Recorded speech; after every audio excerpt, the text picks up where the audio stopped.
Aujourd'hui, je vous présente un programme d'exercices à faire en position assise pour vous aider à vous soulager de ces douleurs-là, de ces tensions musculaires qu'on ressent notamment lorsque ça fait longtemps qu'on est en position assise, mais aussi pour prendre soin de vos articulations, prendre soin du dos, des épaules, et vous pourrez donc faire ce programme d'exercices-là en restant assis. Je vous ai dit souvent dans mes vidéos que je préférais que vous bougiez, que vous ne soyez pas en position assise prolongée, mais puisqu'on est souvent assis, je vous propose ce programme d'exercices-là que vous pourrez faire pour chasser ces douleurs-là posturales et cette fatigue musculaire-là, et je vous présente ces exercices-là dans quelques secondes.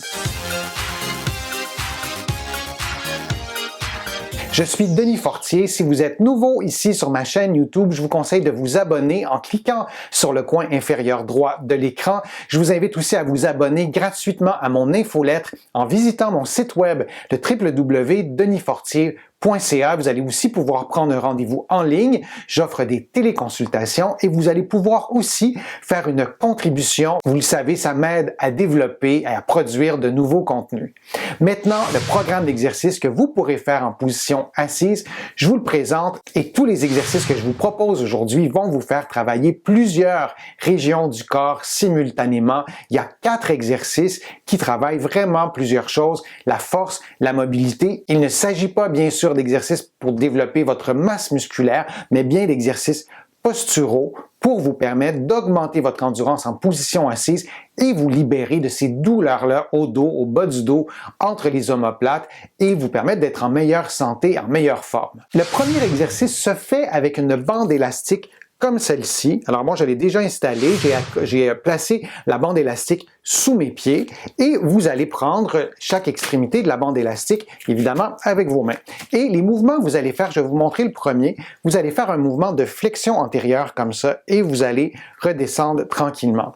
Encore une fois, je vous disais que les mouvements que je vous montre aujourd'hui, ce n'est pas des mouvements pour augmenter votre masse musculaire, c'est pas l'intérêt de ma vidéo. En tout cas, ce sont vraiment des mouvements pour vous aider à augmenter votre endurance posturale et aussi stimuler des muscles peut-être qui n'ont pas travaillé depuis longtemps. Et l'autre mouvement qu'on va faire simultanément, c'est une flexion du coude. On va y aller comme ça et on va s'immobiliser à 90 degrés et on va monter comme ça. Bon, dans mon cas, l'élastique n'est pas tout à fait assez tendu. C'est important que les exercices soient adaptés à vos capacités physiques parce que si l'exercice est mal adapté, vous allez perdre votre motivation. Si c'est trop difficile, vous allez trouver ça ennuyeux et si c'est trop facile, c'est la même chose. Pour d'autres raisons, vous allez arrêter de faire l'exercice. Et ces deux mouvements-là, on va les faire en alternance, c'est-à-dire qu'on lève le bras comme ça. Là, j'ai levé un peu haut. Moi, je vous propose de lever jusqu'à 90 degrés, d'attendre une seconde ou deux et de redescendre.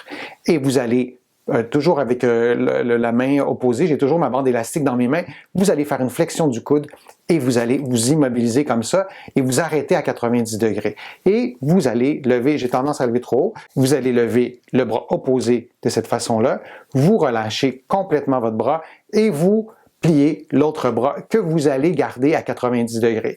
Vous levez ce bras-là jusqu'à 90 degrés et vous allez faire une flexion comme ça. Vous levez le bras jusqu'à 90 degrés comme ça ici, une autre fois, et vous descendez. Vous allez faire 10 mouvements et pendant que vous faites le mouvement, et ça c'est important, vous devez garder une posture parfaite, c'est-à-dire que l'alignement entre la tête et les épaules et le bassin doit demeurer. Vous ne relâchez pas, vous n'adoptez pas une posture relâchée et ça c'est vraiment fondamental parce que cet exercice-là fait en sorte de travailler les muscles de la posture. Peut-être que vous faites ce que je fais avec moi et vous trouvez ça un peu facile, vous pourriez vraiment accélérer la cadence et aller beaucoup plus vite comme ça. C'est une option. Et l'autre façon d'augmenter le niveau de difficulté, c'est de garder votre bras ici à 90 degrés, vous faites une flexion, vous relâchez, vous descendez pendant que votre coude, en l'occurrence du côté droit, reste immobile, vous remontez, vous faites une flexion et là, il y a toujours au moins un côté qui travaille, vous pouvez y aller comme ça. Vous maintenez votre bras à 90 degrés, vous faites une flexion et vous y allez comme ça. Et vous pouvez faire 3 séries de cet exercice-là.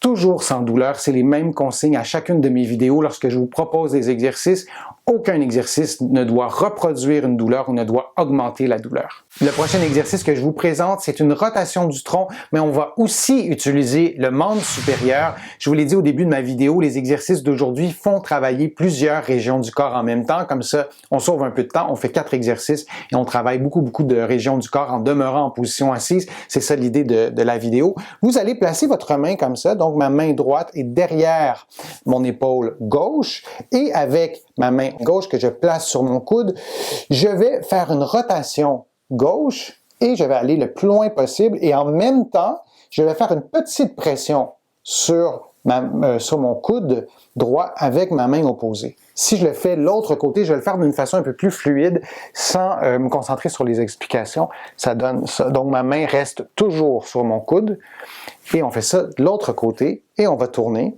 Et c'est important de tourner du nombril jusqu'au haut du corps, incluant bien sûr l'épaule. Et on fait ça en douceur.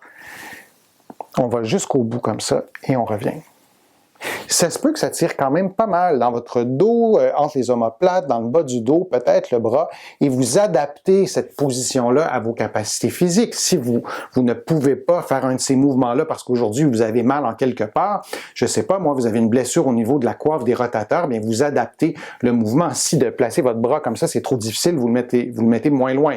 Ça c'est important. Vous adaptez les exercices à vos capacités physiques et vous allez le plus loin possible. Si jamais vous pouvez faire ça assez facilement, moi je vous conseille de faire 5 mouvements lentement et ensuite je vous conseille aussi de le faire un peu plus rapidement pour que vos muscles, votre tronc, vos vertèbres et toutes les structures articulaires puissent bouger aussi relativement rapidement et je pourrais aussi le faire un peu plus vite. Vous allez faire 10 mouvements chaque côté et vous pouvez répéter 2 à 3 séries. Le prochain exercice est un exercice de mobilité du cou et des épaules. Vous allez placer vos mains de cette façon-là et vous allez incliner la tête et le haut du corps vers la droite et vous allez faire aussi de l'autre côté. Je veux être vraiment certain là que ce ne sont pas vos mains qui poussent sur votre tête, mais les mains accompagnent le mouvement de la tête. Et vous allez faire des mouvements comme ça de chaque côté, de gauche à droite. Vous allez en faire 10 mouvements de chaque côté lentement. Et ces mouvements-là, je ne vous conseille pas de les faire trop rapidement. Faites-les lentement. Assurez-vous lorsque vous faites ce mouvement-là combiné, là, je ne placerai pas mes mains pour que vous voyez bien la tête, mais qu'il y ait une inclinaison comme ça et une inclinaison de l'autre côté. Et vos mains sont là pour accompagner la tête, je me répète, mais ce ne sont pas les mains qui poussent sur votre tête. Et le fait d'avoir les bras dans cette position-là, vous vous trouvez aussi à stimuler la mobilité de l'épaule, à maintenir la mobilité de l'épaule. Et combien de patients ai-je traité dans ma carrière qui ont eu des raideurs aux épaules et qui ne s'étaient pas rendus compte, qui n'avaient pas mesuré cette raideur-là. Et de faire ces mouvements-là, d'une part, ça va vous permettre de voir s'il y a une petite raideur qui s'installe. Et s'il n'y a pas de raideur, ça va sûrement vous aider aussi à maintenir une bonne mobilité articulaire. Le dernier exercice est aussi un exercice d'inclinaison, mais de la partie inférieure de la colonne vertébrale et on va aussi utiliser les bras. Vous allez prendre par exemple votre bras gauche que vous allez placer dans votre dos un peu plus près de l'épaule et vous allez faire une inclinaison de ce côté-là et on revient. Et vous allez faire une dizaine de fois de ce côté-là en premier lieu. Et vous allez ensuite faire une inclinaison de l'autre côté. Lorsque vous inclinez votre tronc, vous essayez de ne pas faire de rotation. Imaginez que vous êtes adossé à un mur et que vous allez faire une inclinaison de cette façon-là.